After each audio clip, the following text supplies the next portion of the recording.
O ano eu honestamente não posso lembrar direito. Provavelmente por aí entre 2009 ou 2010. Eu era ainda uma pequena criança, na qual só tinha dois objetivos: fazer um monte de besteira e encher o saco do irmão mais velho.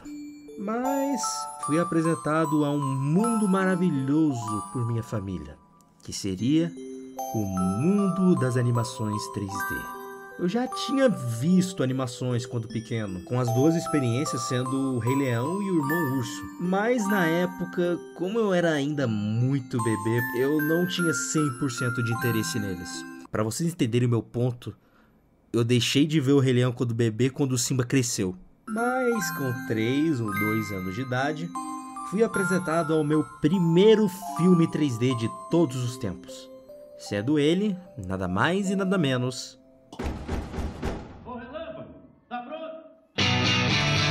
Tô sim. O relâmpago tá pronto.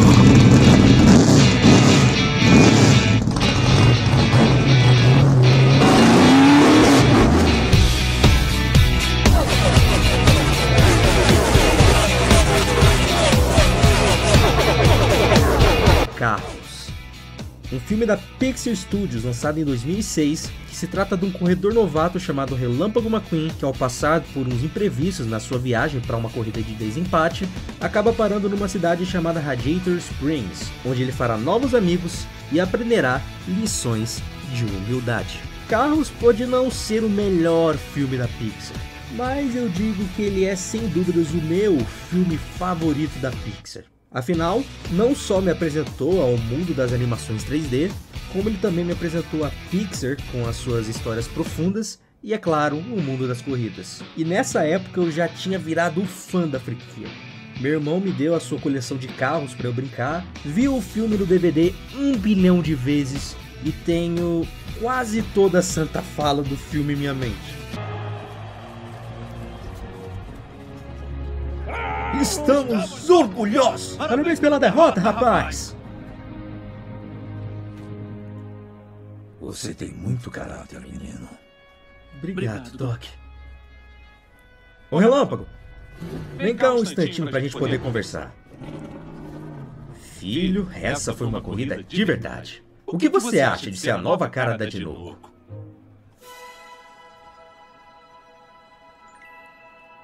Mas eu não ganhei.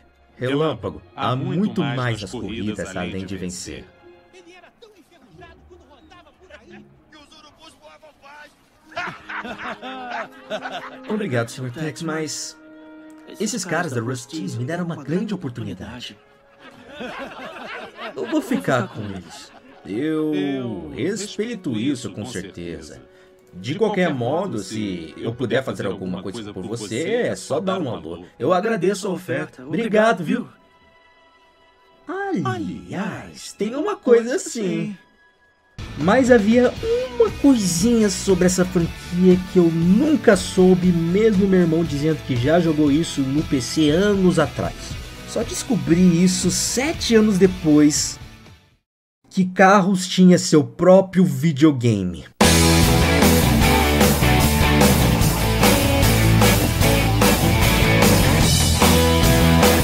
Carros, o videogame, foi lançado 3 dias antes do primeiro filme estrear nos cinemas.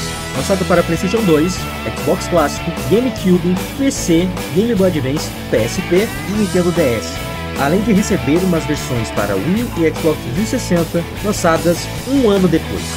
Eu já tentei jogar o jogo na Steam um tempinho atrás para poder fazer uma review do game, mas devido à qualidade do meu laptop e ainda que eu tinha uma cópia do PS2 e por alguma razão não funcionava mesmo o disco sendo original, tive que criticar seu irmão mais novo, Mater National. Ter a versão de PS2 já não bastava, ainda mais que ela é original e não funciona, né? E se isso já não bastava, eu comprei outra versão de Carros. Eu comprei uma versão de Wii, mas isso não era o bastante, porque adivinha por quê? Eu comprei uma outra versão, a versão do GameCube, mas ainda não é o bastante. Eu comprei uma versão de PSP. Mas hoje focaremos só nas duas versões para os consoles de mesa, sendo a do GameCube e a do Nintendo Wii. Mas chega de papo. Já sabemos que o Relâmpago McQueen é muito bom no mundo das corridas, mas enquanto ao mundo dos videogames, é o que vamos descobrir agora na review de Carros, o videogame.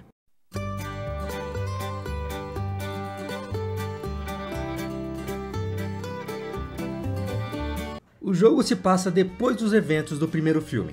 McQueen ganha mais reconhecimento após ajudar o rei em sua última corrida, e faz com que Radiator Springs volte a ser famosa novamente. Mas com a próxima temporada de corridas da Copa Pistão chegando, e com o McQueen ficando muito tempo fora das corridas, ele deve praticar em Radiator Springs para voltar às ativas, seja correndo com os personagens novos, personagens que conhecemos, ou treinar com seu chefe de equipe, o Doc Hudson. Porém, ele não esperava que Chick, apesar de ter sido proibido de jogar sujo, ainda mais depois da tragédia do acidente do rei, ele ainda planeja sabotagens ou planos para impedir que seu rival ganhe a Copa Pistão. Mas mesmo com corridas para vencer, ele continua a lembrar de passar tempo com seus amigos, sua namorada e o seu mentor. Honestamente, de todas as histórias dos jogos licenciados que fiz review, esse sem dúvidas é o melhor até agora. Não que eu não goste de um jogo quando reconta os eventos do filme, é especialmente interessante quando deixam ideias que não foram no filme final. Mas Carros consegue ter ideias muito interessantes em expandir seu universo, seja com a presença dos novos personagens, ou desenvolver as personalidades dos personagens clássicos. Os novos personagens honestamente são muito unidimensionais, isso também vai pelo pouco tempo de tela que eles têm, mas eles possuem designs muito bons e pelo menos possuem momentos engraçados, seja com Fletcher por falar de uma forma muito complexa. Every turn a bracing new thrill, every distance a dangerous gauntlet. Don't you agree, my fellow racing aficionados? We gonna race or what? Ou com os carros de Brooklyn, que possuem um humor estilo Eduardo e John de Ed Road. Maybe you'll even graduate this time. Education is so important. He's right, you know. Ow! You know, I spend a lot of time on my hood, and you hit it. He hits my hood. Watch the hood, okay? Já o elenco original, boa parte age da mesma forma como no filme, com alguns sendo mais elaborados que no filme, onde não tinham muito foco, fora a Sally, o Matt, o Doc, o Luigi e o Guido. De uma forma bem estranha, faz com que o jogo pareça ser mais Carros 2 que o próprio Carros 2. E o que faz a história ser muito boa é pelo fato de que a própria Pixar ajudou a Rainbow Studios na produção do game, com a contribuição de história tendo a ajuda de... quanto mais esquecemos dele, melhor fica. Tiveram a oferta de usar os novos personagens, os quais foram descartáveis do filme final, e a ajuda do vice-diretor do filme, o John Raft, que ajudou no roteiro e na direção dos atores de voz. Mas infelizmente, Joe havia falecido em um acidente de carro 1 ano antes do lançamento do jogo e do filme. Felizmente, ambos homenagearam ele nos créditos. Obrigado por tudo, Joe.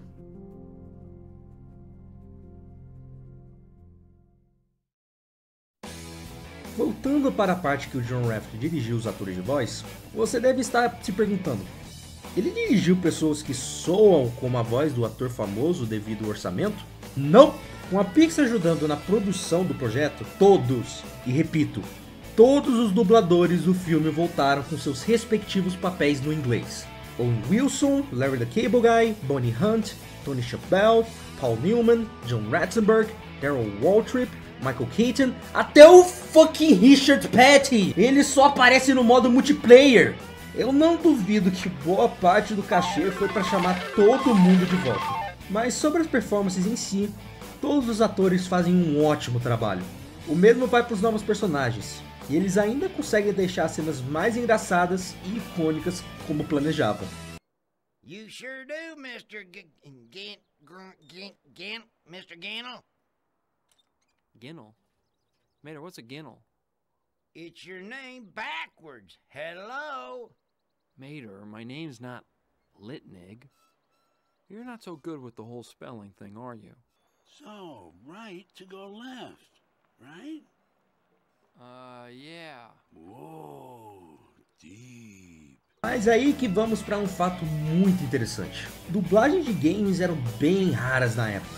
Ainda mais porque dublar um jogo consegue ser mais difícil que dublar um game ou uma série. Porém, exclusivamente para a versão de PC, o jogo foi dublado para português do Brasil e a dublagem começou a ser mais notada após serem colocadas em vários mods para a versão de PC ou em emuladores. E o resultado dessa dublagem... Ah, pegou sim, Sr. Guincho. Escuta aqui, meu nome não é Relampo.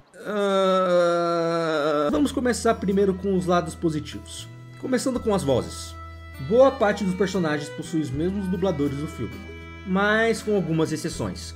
Temos os Carros-ninhos, que tem as vozes desses caras aqui na tela, no filme e no jogo.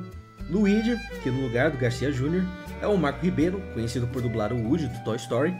O Rei, que foi dublado pelo José Santana no lugar do Márcio Simões e é conhecido por dublar o Zuba do Madagascar 2. Lizzie, que no lugar da Ruff Gonçalves temos a Nádia Carvalho, conhecida por ter dublado a Edna Moda. E por último temos a Sally e o Doc. Isso por ambos terem sido dublados por Star Talents no primeiro filme. Com o Doc, no lugar do Daniel Filho, ele foi dublado pelo Edinaldo Lucena, que foi conhecido por dublar o Sr. Waternoose de Monstros S.A. E a Sally, que no lugar da Priscila Fatin, temos a Priscila Amorim, que futuramente dublaria a Sally nas continuações e em outras mídias. Em questão da atuação, todos fazem um bom trabalho, ainda mais com os novos personagens, porque eu juro, o Sérgio Sterne como Fletcher foi tipo a escolha perfeita de voz. Tá bem. Esplêndido! Que fortuito! Meu colega Gerald e eu esperávamos atrair sua atenção para uma breve excursão competitiva. Tá falando grego? Britânico, meu caro! Nós pulamos a poça para dar um trabalhinho a vocês, Yankees. Mas, pelo que eu disse, vocês já sabem que o problema não vai com as vozes. Então, qual é o problema exatamente com a dub? O problema não é com as vozes ou com a direção, que está decente. O problema mesmo vai com a adaptação. Eu não considero a adaptação ruim, eu só considero que ela tem momentos que me irritam ou me incomodam. Isso vai por suas gírias, que não são muitas, mas tenho bastante para poder me incomodar. Acorda! Quem que foi? Alguém chamou a polícia. Fala, véi! Erros na adaptação que mudam muito a ideia do original. Don't worry, Lizzie, I'll find them. They can't have gone too far. Não se preocupe, vai achá-los. Não podem estar muito longe. Stickers? You ready for that drive you owe me? Will well? Sure. We haven't been up there in a while. Pronto pro passeio que me deve? Pra onde? Claro, faz tempo que não vamos lá. E o maior crime de todos. Eles falam mate errado. E você tava lá. E o Doc, e o Mate era o apresentador. Isso não seria um problema se o marketing adaptasse o nome errado antes do lançamento do filme. Mas esse argumento já deixa de ser válido, pois o nome já foi dito corretamente antes do lançamento do filme e do game em um trailer lançado no DVD de Toy Story 2 em 2005. Walt Disney Pictures apresenta. Meu nome é Matt. Mate? É, que nem tomate, só que sem o tô. Confuso. Tomate. Tô mais feliz do que furacão no acampamento de trailer. E aí, beleza, Matt? O que eu disse aqui não é nada contra a pessoa que trabalhou na adaptação, ou com a dublagem em si. Eu tenho certeza que ela trabalhou em outros projetos antes ou depois e fez ótimos trabalhos. E em geral a dublagem é perfeitamente ok. Cumpre o seu papel, mas a adaptação do game só não me agrada 100% e me faz infelizmente preferir ouvir legendado do que dublado. E isso porque eu amo a dublagem brasileira. Mas eu posso deixar passar, afinal, como eu já disse, jogos dublados eram muito raros, ainda mais em 2006. Agora vamos para a apresentação, começando pelos gráficos, que para um jogo da sexta geração de consoles e que veio da era de jogos licenciados, ele tá muito bom. Os designs e animações conseguem capturar o mesmo charme do filme como a Pixar queria e os cenários são muito bonitos. Especialmente quando você fica de noite e você vê as luzes neons da cidade de Regenter Springs e caramba, eu só adoro os cenários. E eu só falei dos gráficos da versão de GameCube. Enquanto a sétima geração de consoles, obviamente o Wii e o Xbox 360, por serem consoles da próxima geração, tem gráficos superiores, especialmente a do 360, porque eles tiveram cenas que eles reanimaram que não estavam na versão da sexta geração ou sequer na versão de Wii. Agora para a trilha sonora, ela é maravilhosa. Por um lado, temos as trilhas originais, que são muito boas, conseguem capturar a mesma essência do primeiro filme.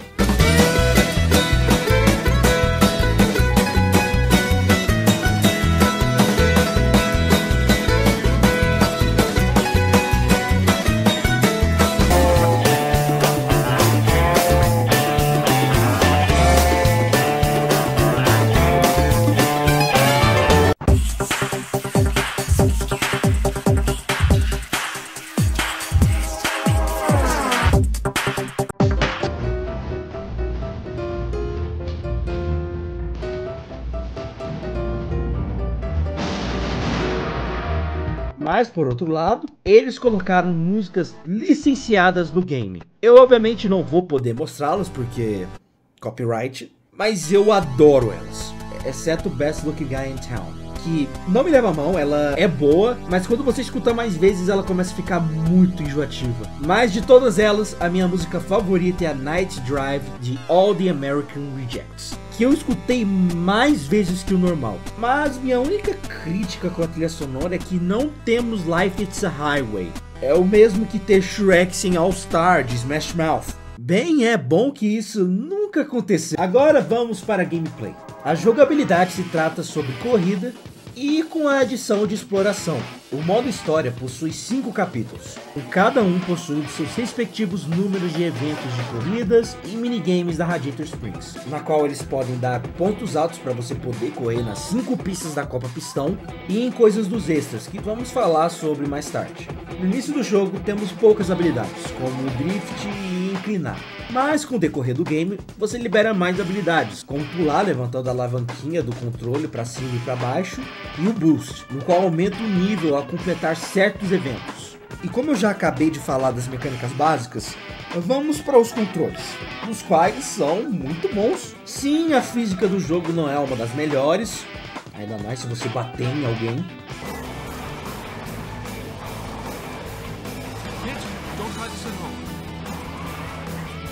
Mas se controla muito bem. Bem, pelo menos para a versão de GameCube. Porque a versão de Wii, os controles ficaram piores. Uma coisa que eu não falei pra vocês é que enquanto as versões de PS2, GameCube, Xbox e talvez o Xbox 360 foram desenvolvidas pela Rainbow Studios, a versão de Wii foi desenvolvida por Incinerator Studios, nos quais são conhecidos por desenvolverem Nicktoons, Globes of Doom, e que seriam os desenvolvedores de Race of Roma 3 anos depois. Mas por que os controles são muito piores? Como eu posso dizer, os controles são muito duros. Para vocês entenderem meu ponto, vamos pegar o minigame do Doc de virar para a direita para ir para a esquerda como exemplo. Na versão de GameCube, você não tem tanta dificuldade em controlar o McQueen. O drift vai mais rápido e você não tem facilidade de cair para fora do mapa. Já na versão de Wii, como o controle é muito duro, você tem muita facilidade de sair para fora e cair no meio dos cactos. Ou seja, eu não sinto que eu tô controlando um carro de corrida famoso. Eu sinto que eu tô controlando um tanque disfarçado de carro de corrida famoso. A propósito, no Wii você tem 2 opções de controle, tipo o Mario Kart Wii. Ou você usa o emote, usando o controle para virar para qualquer direção, ou, que eu, no caso, usei, usar o joystick do Wii, que deixa pra mim a experiência melhor. Mas não fique aliviado, pois o jogo ainda te obriga em usar controles de movimento independente da sua opção. E eles cansam bastante, como se espera do Wii. Ainda mais no minigame do Guido, que, meu Deus, aquela merda cansa. Falando em minigames, eu tenho opiniões mistas sobre eles. Por um lado, teve aqueles que me divertiram, como perseguir os carros com o xerife, as corridas de Rust Bucket do Mate, o McQueen como carro monstro e os carros ninhos atrás do Mac. Mas tem aqueles que eu acho bem ok, chatos ou frustrantes. Seja o Mate fugindo da luz fantasma, que só tem na versão de Wii, os minigames dos tratores, a caça de pneus do Luigi e achar os 20 cartões da Lizzie. Mas tipo, com uma compilação completa, os minigames são ok. Tem suas partes que deixam alegre, mas tem aquelas que me deu vontade de quebrar o computador. Agora, vamos para o momento que todos estavam esperando. As corridas da Copa Pistão, nas quais elas são... ok. É divertido sim, não me leve a mal, não tanto no Wii pelos controles duros, mas não sei, talvez eu esteja esperando demais no jogo infantil estrelando o Owen Wilson de querer que tenha batidas ou acidentes durante a corrida. Além de que elas são bem fáceis na real, isso vai pro jogo inteiro. Por mais que o jogo é divertido, as corridas conseguem ser muito fáceis. Isso pelo fato que os bots não oferecem muito desafio. Isso se você jogar no modo história, pois no modo arcade você pode escolher a dificuldade de qualquer uma das pistas. E se isso continua fácil para você, você pode usar um código que faz a dificuldade do game ser mais difícil ainda. Então, se você quer um desafio para o jogo, usa esse código aqui na tela e você vai jogar feito um hardcore. Falando nos códigos, isso faz parte de um dos extras do game, com boa parte podendo ser liberada com os pontos que você ganhou durante a sua jogatina, como o modo arcade, que tem os modos de dificuldade e o detalhe bacana dos personagens com quem você compete serem diferentes daqueles que você competiu no modo história, os minigames, que já dei a minha opinião sobre, liberar os novos personagens e as suas pinturas, as concept arts, sendo nos filmes que podem não ter a qualidade da sua televisão 4K ou no Disney Plus, mas elas têm o seu charme. E por último, as cenas deletadas que não foram para a versão final do jogo, a qual nós vamos falar sobre elas agora. A primeira sendo, para minha surpresa, sobre a Bessie.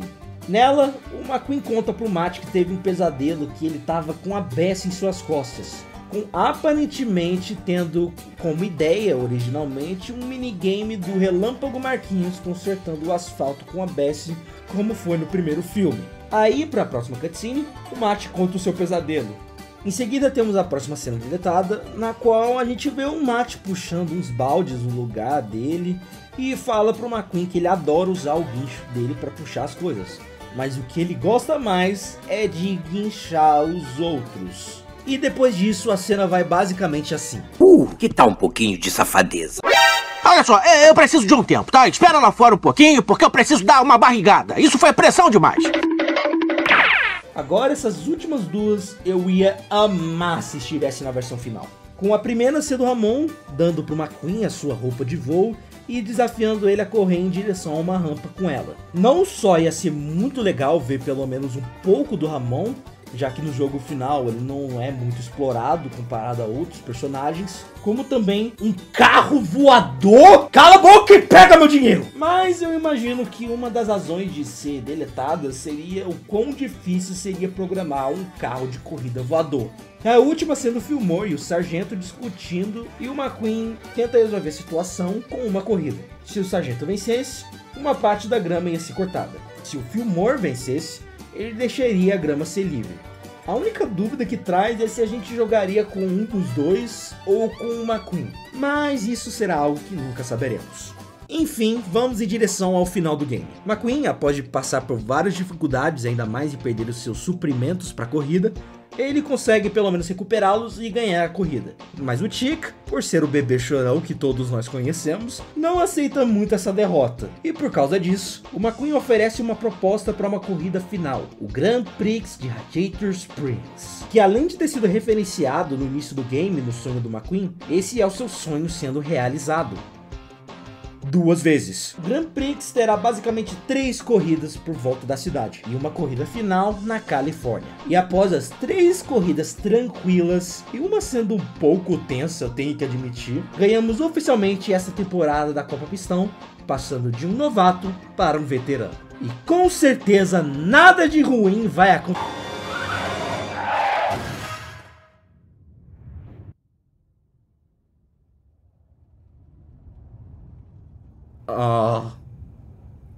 Fudeu. Enfim, vamos voltar para essa linha temporal. Depois do McQueen ganhar a sua primeira Copa Pistão, ele decide ir com a Sally e o Matt, segundo suas palavras, e até onde a estrada possa os levar. E depois dos créditos, McQueen diz que guardou seu troféu num lugar seguro. Don't worry, it's in a good place.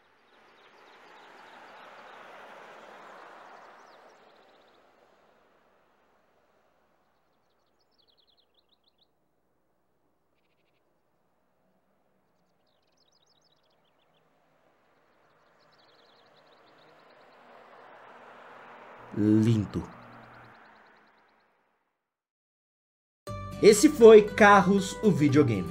Eu juro pra vocês que de todas as reviews que eu fiz até agora, essa foi a que eu tinha muita coisa pra falar sobre. Seja pelo fato que a Pixar ajudou a Rainbow Studios na produção do game e desenvolver a história e ajudar no movimento de corpos dos personagens, seja pelo fato que eles pensaram em fazer um hub world onde você poderia ver a beleza da Radiator Springs, seja pelo fato que eles chamaram todo santo ator de voz do idioma original para fazer seus respectivos papéis e muito mais. O que eu quero dizer com tudo isso é que Carros é genuinamente um ótimo jogo.